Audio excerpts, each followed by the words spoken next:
तो भाई कुछ बात ऐसी है, मैं आप लोगों को एक ऐसा नज़ारा दिखाने जा रहा हूँ जो बहुत शानदार है। और दिखाऊँ तुम्हें कैसा है।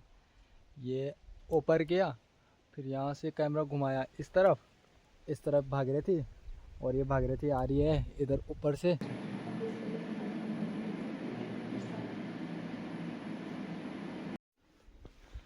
तो सुप्रभातम सभी आदरणीय व्यूअर्स एंड सम्मानित सब्सक्राइबर्स। आज का दिन बहुत ख़ास है और आज का दिन होने वाला है GIC गौमुख, जो कि पड़ता है देवप्रयाग ब्लॉग में। और आपको शायद याद होगा, अगर किसी ने पीछे वाला ब्लॉग देखा होगा, कि कैसे मैं बसों में बैठ के हमेशा इमेजिन करता था कि आज जाने वाला, जब भी मुझे मौका मिल रहा है तो मैं जाऊंगा वो पुल के उस साइड।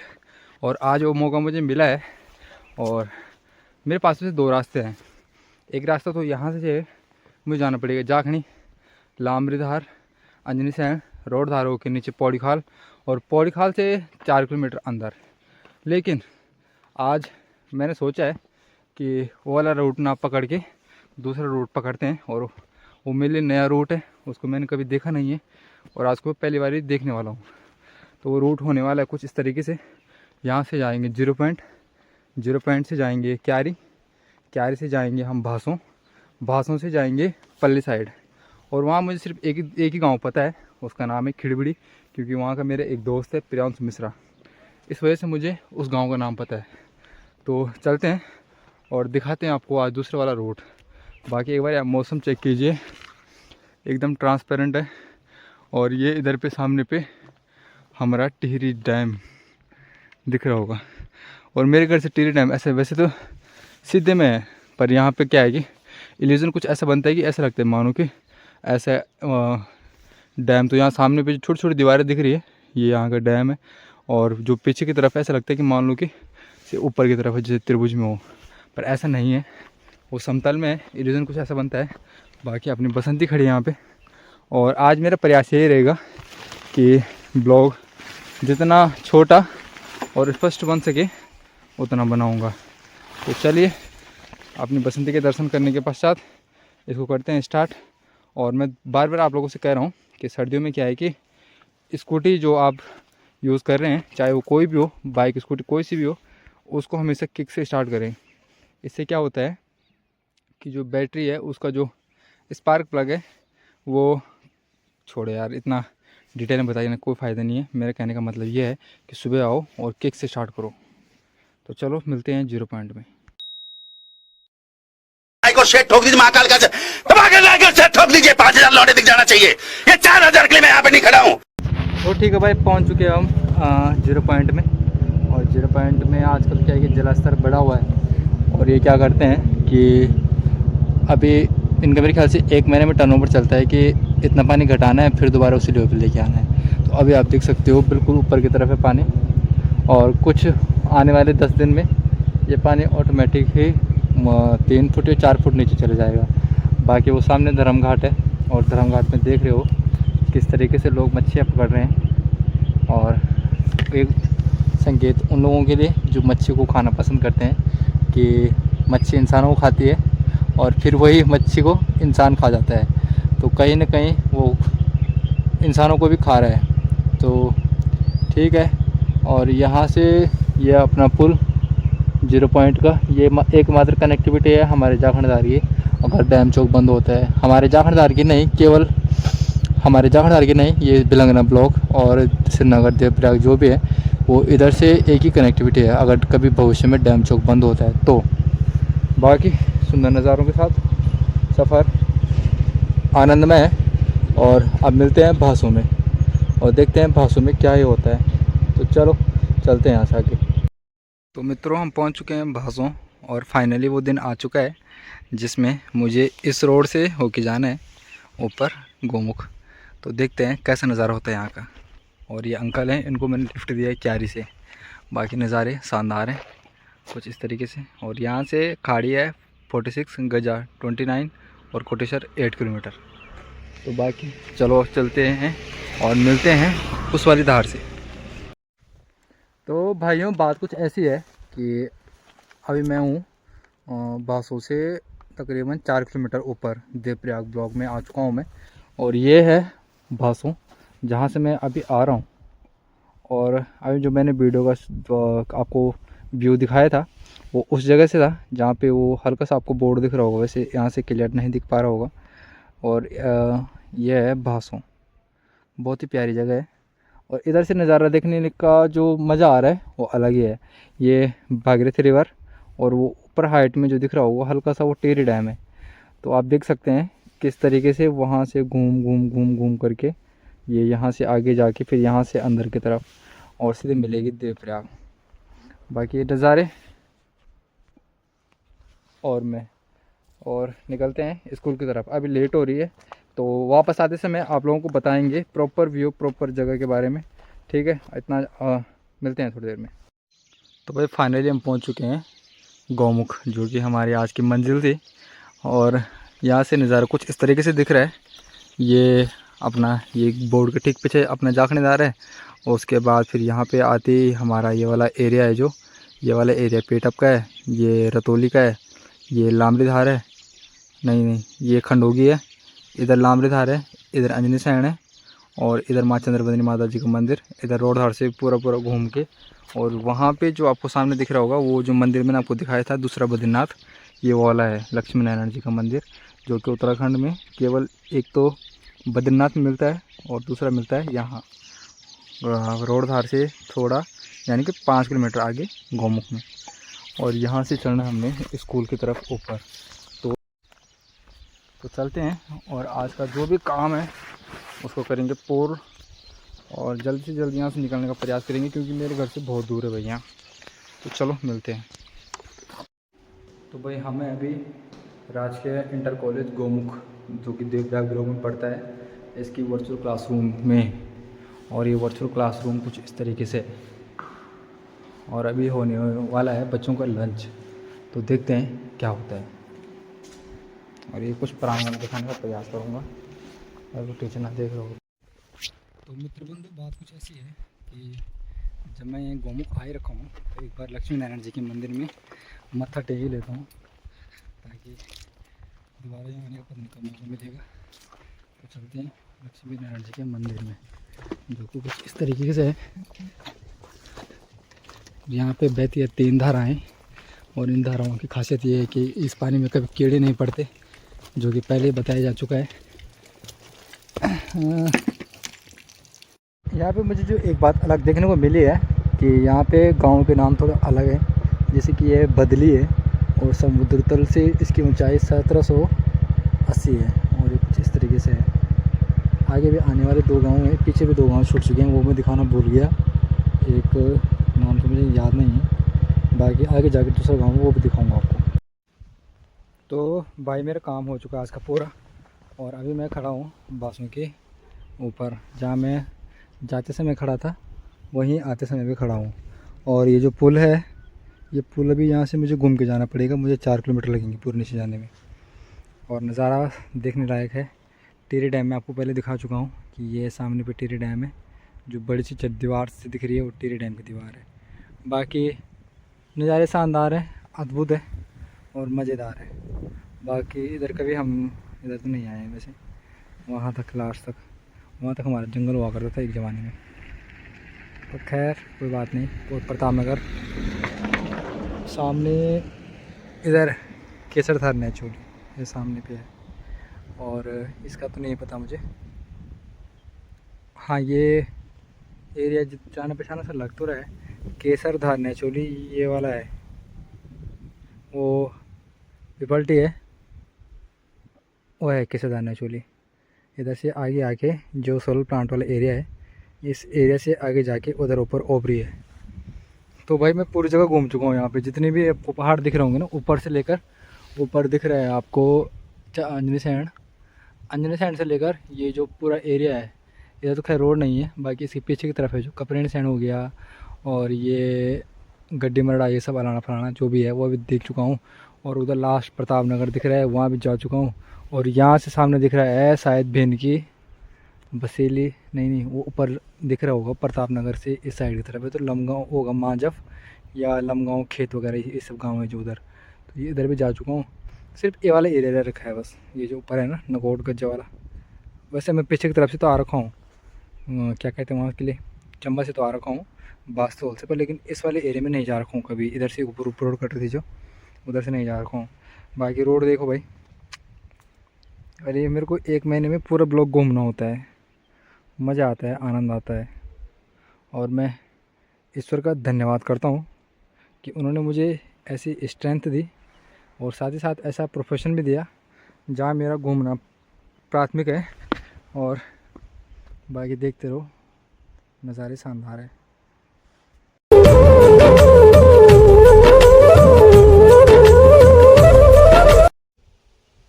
थोड़ा सा आप एक सिनेमेटिक शॉट देखने का प्रयास कीजिए, जहाँ मैं अंजनी साइड से कपरेणी साइड ये सब एरिया दिखा रहा हूँ आप लोगों को। प्रताप नगर हो गया और ये नीचे हो गई भागीरथी नदी, ये बांसों का गांव, इधर बांसों का पुल, और इधर से आगे जा रही है जो रोड कोटेश्वर की रोड है। ये कुछ इस तरीके से है। शानदार नज़ारों के साथ दराई के 15 हाजिर है आज भी आपके बीच, और हमेशा रहेगा जब तक आप समझ रहे हो? क्या कहूँ मैं अभी, पर ठीक है अभी जैसा भी है। हाँ, एक बात और है, मैं आप लोगों को बताना चाह रहा हूँ कि हाल ही में कुछ दिन पहले देहरादून में एक केस हुआ था, जहाँ पे एक लड़का था और वो शादीशुदा था। वो उस लड़की के साथ दुकान में बेटा तुमसे ना हो पाएगा। हाँ तो भाई हाल ही में आप लोगों ने एक बात सुनी होगी जो कि देहरादून में हुई है, पलटन बाज़ार जैसे भीड़ भाड़ वाले एरिया में। वहाँ पे क्या हुआ कि एक लड़का और एक लड़की दोनों एक दुकान में काम कर रहे थे। अब जब लंबे समय से काम कर रहे होंगे तो बातचीत दोस्ती वोस्ती होना जायज़ है, हर किसी के बीच हो जाती है। तो बात कुछ ऐसी है कि अब जब लड़की को पता चला कि लड़का मैरिड है, शादीशुदा है, तो उस लड़की ने क्या किया कि उस लड़की ने उससे दूरियां बनानी शुरू कर दी। अब धीरे धीरे जब उसका ईगो हर्ट हुआ, हालांकि वो गलत है कि शादीशुदा होने के बाद किसी लड़की से बात करना या किसी को परेशान करना वो गलत है। तो उस लड़के ने क्या किया कि उस लड़की ने उस लड़के से दूरियां बनानी शुरू कर दी। अब जब उस लड़के का ईगो हर्ट हुआ तो उसने पलटन बाज़ार के दूल्हा मार्केट, जिस साइड दूल्हे की शेरवानी या सब मिलता है और शादियों का सीज़न है तो आप लगा सकते हैं कि कितनी भीड़ भाड़ वाली जगह है, तो उसने क्या किया कि स्कूटी में आया और स्कूटी की डिग्गी से चापड़ निकाल के उसके गला काट के फरार हो गया। हालांकि गिरफ्त में आ गया था। यार गलत है नहीं, किसी के जान को लेना बहुत ही गलत है। जिस तरह से उसने उसका गला काटा है, अगर वो वास्तव में उससे प्रेम करता होगा तो कहीं ना कहीं उसको भी इसका, खैर उसको नहीं होगा जिसने गला काटा है। और दूसरी बात क्या है कि उस लड़की को पता भी नहीं चला कि हुआ क्या है। उसका गला काटा, उसने बचाव के लिए उंगलियां करी होगी, वो उंगलियां भी कटी हुई थी, और साथ ही साथ वो जो ऑन द स्पॉट ख़त्म हो गई। और वो भयंकर क्या कर रहा है कि एक हाथ में चापड़ लेके और बिंदास होकर जा रहा है घर की तरफ। तो हमारा जो ये मानव समाज है जो किस तरफ जा रहा है इसका आप अनुमान लगा सकते हैं। और बात सिर्फ इतनी नहीं है कि लड़की का गला काटा, सिर्फ लड़की का मुद्दा नहीं है भाई। वो तो ऐसा है कि उसकी आइडेंटिटी है, उसका आधार कार्ड है और मार्केट में थी इसलिए उसका पता चल गया। ऐसे तो पता नहीं कितने केस होते हैं जो पीछे पीछे रफा दफा हो जाते हैं। और ये केवल मनुष्यों के लिए नहीं है, जानवरों के लिए भी है। एक लड़की का गला काटो तो मेरे ख्याल से पूरे देहरादून में हंगामा मच गया। तो ऐसे तो पता नहीं कितने जानवर मर रहे हैं, उनका कोई आइडेंटिटी नहीं है। हाँ वो अलग बात है कि उनके लिए कोई पुलिस वगैरह भी नहीं होती, पुलिस भी क्या ही होगी। वो आधे ज़्यादा लोग तो सोचते हैं कि खाने की चीज़ है, खाने के लिए पैदा कर रहे हैं। मैं अक्सर बहुत सारे जो मेरे रिलेटिव हैं उनको मैं कहना चाहता हूँ कि छोड़ दो ये सब चीज़ें, कहाँ क्यों पड़े हो चक्करों में। तो उनका रिप्लाई हमेशा ये रहता है कि मुझे क्यों मना कर रहे हैं, बूचर को मना कर भाई। अब वो जो खुशी की बात है कि हमारे यहाँ जो बूचर हैं, मतलब जो बूचर भी क्या कर सकते हैं, जो चिकन वगैरह का काम करते हैं, उनसे भी एक दिन बात करी तो उन्होंने कहा कि भाई मैं तो खुद खाता ही नहीं हूँ। तो समझ सकते हो आप, वो भाई खा नहीं रहा है लेकिन बेच रहा है क्योंकि उसका कर्म है। अगर आप लोग वहाँ खड़े नहीं होंगे तो वो क्यों मारेगा किसी को। तो इन द सेंस चाहे वो डायरेक्ट हो चाहे इनडायरेक्ट हो, इसका इफ़ेक्ट कहीं ना कहीं हमारे जो वातावरण समाज में दिखना शुरू हो गया है। अभी तो पता नहीं क्या क्या होगा, खैर कोई बात नहीं, इससे मुझे कोई लेना देना नहीं है। बैरागी 15 मस्त है अपनी दुनिया में, और बैरागी 15 की दुनिया मैं आप लोगों को एक बार दिखाई देता हूँ। बैरागी 15 की दुनिया कुछ इस तरीके से है, शानदार, खूबसूरत, मज़ेदार। यह है बैरागी 15 की दुनिया। और मैं ऐसे ज़्यादातर अकेले रहना पसंद करता हूँ, ये इसलिए कि जो मुझे अकेले में है वो किसी के साथ में नहीं होता। मान लो कि मेरे साथ कोई होता, उसको घर जाने की जल्दी लगी रहती कि चल घर, क्या कर रहे हैं यहाँ बैठ के। वो सिर्फ मैं ही फील कर सकता हूँ कि मुझे यहाँ बैठ के कैसे फ़ील हो रहा होगा। बाकी शब्दों में आप लोगों के मन तक मेरी बात पहुँच रही है कि नहीं पहुँच रही, ये भी नहीं मैं जानता। पर लेकिन मुझे इतना पता है कि ये यूट्यूब है जो, ये मेरी एक डायरी है। और डायरी इसलिए है यार कि इतना मैं ट्रैवल करता हूँ, इतना घूमता फिरता हूँ, तो आने वाले समय में कभी इन द सेंस मुझे पहाड़ वगैरह छोड़ के बाहर जाना पड़े तो फ़ोन में तो इतना स्टोरेज होता नहीं है। फिर दूसरी बात क्या है कि कहाँ रखूँगा मैं इतना डेटा, इसलिए मैंने चुना यूट्यूब को। अब वहाँ देखते भी हैं लोग, बहुत सारे लोग प्रतिक्रिया करते हैं, बहुत सारे लोगों को अच्छा भी लगता होगा, बहुत सारों को नहीं लगता होगा, उससे मुझे कोई मतलब नहीं है। जिसको देखना होता है वो देखता ही देखता है, जिसको नहीं देखना होता है वो नहीं देखता है, कोई बात नहीं। और यह प्रयास जारी रहेगा। साथ ही साथ अभी तो मैं डायरी की उससे ले रहा हूँ और काम कर रहा हूँ। जिस दिन मैं proper video editing, voice over, script वगैरह ये सब प्रॉपर ढंग से करना शुरू कर दूँगा, तो उस दिन मेरा यूट्यूब चैनल मुझे पता है कि मोनेटाइज हो ही जाएगा। तो चलिए कोई बात नहीं, अभी थोड़ी देर बैठता हूँ और उसके बाद चलूँगा घर। तो भाई कुछ बात ऐसी है, मैं आप लोगों को एक ऐसा नज़ारा दिखाने जा रहा हूँ जो बहुत शानदार है। और दिखाऊं तुम्हें कैसा है। ये ऊपर गया, फिर यहाँ से कैमरा घुमाया इस तरफ भाग रही थी, और ये भाग रही थी आ रही है इधर ऊपर से टिहरी डैम से। और कुछ ऐसा, और ऐसी जगह पे मैं बैठा हूँ जहाँ से ये सब नीचे दिखाई दे रहे हैं। तो आओ कभी मेरे पहाड़ों में घुमाओ तुम्हें ऐसी जगह जहाँ तुम्हें आनंद आए और मन को शांति मिले। आओ और घूम लो इन पहाड़ों में भाई, ये नज़ारे। इतना सुकून।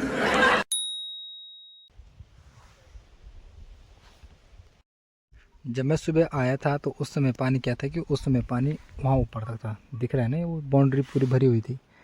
और दिन भर में इन्होंने ये कोटेश्वर डैम खाली किया है, और ये तकरीबन 3-4 फुट के से, हाँ लगभग इतना इन्होंने खाली कर दिया है पानी को। तो देख सकते हो किस तरह से ये टिहरी हाइड्रो प्रोजेक्ट वाले अपना पानी नियंत्रण करते हैं। और कभी गलती से किसी दिन ऐसा हो गया कि ये पानी अपनी सीमा लांघ के उस सीमा से भी ऊपर चला जाए, तो ऋषिकेश तो 24 मिनट में पूरे 24 फुट पानी में रहेगा। हर 1 मिनट में 1 फुट पानी भरता रहेगा वहाँ पे। पहले तो उनको समय ही नहीं मिलेगा समझने का कि हुआ क्या है। और उसके बाद हरिद्वार और उससे भी आगे आने वाले सहारनपुर रोड की जो भी हैं, जो इस नदी से जुड़े हुए हैं, सब बहते हुए पाए जाएंगे। और अरब सागर में ढेर लगी रहेगी कोड़ी कबाड़ की। तो ये मजाक की बात नहीं है, सच्ची बात है भाई। देखो ना किस तरह से इस प्रकृति के साथ छेड़खानी की जा रही है भाई। ये पानी सुबह बढ़ा रहे हैं, शाम को घटा रहे हैं। अब ठीक है वो अपनी तरह जो भी कर रहे हैं, पर लेकिन प्रकृति के साथ ऐसा खिलवाड़ करना ठीक भी है और ठीक भी नहीं है। वैसे ठीक नहीं है क्योंकि देख सकते हो सामने भी प्रत्यक्ष प्रमाण है। बाकी चलो चलते हैं घर की तरफ, अभी फ़िलहाल बहुत हो गया। सुबह से भटक ही रहा हूँ, भटक भी नहीं रहा हूँ, क्या कहूँ, खैर पर जाता हूँ घर की तरफ। अभी मेरे को घर तो मेरा उधर है, ये इधर से जाओगे, इधर से होके जाने इधर, फिर वहाँ दिख रहा हो 0 जो इधर पे हल्का सा एक मकान दिख रहा होगा, इस तरफ जो हल्का सा मकान दिख रहा है इधर से 8 किलोमीटर ऊपर जाना है इधर। तो चलते हैं, बथेरा हो गया।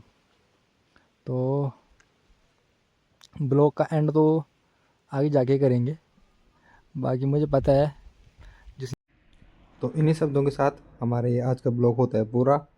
और साथ ही साथ आगे आने वाले जो ब्लॉग होंगे वह और भी शानदार होंगे। जैसे कि आप देख पा रहे हैं कि मैं हर दिन बेहतर करने की कोशिश कर रहा हूँ और मुझे पता है ये कोशिश बहुत जल्दी सफल होने वाली है। तो बने रहें वैरागी 15 के साथ। चैनल को लाइक करें, सब्सक्राइब करें।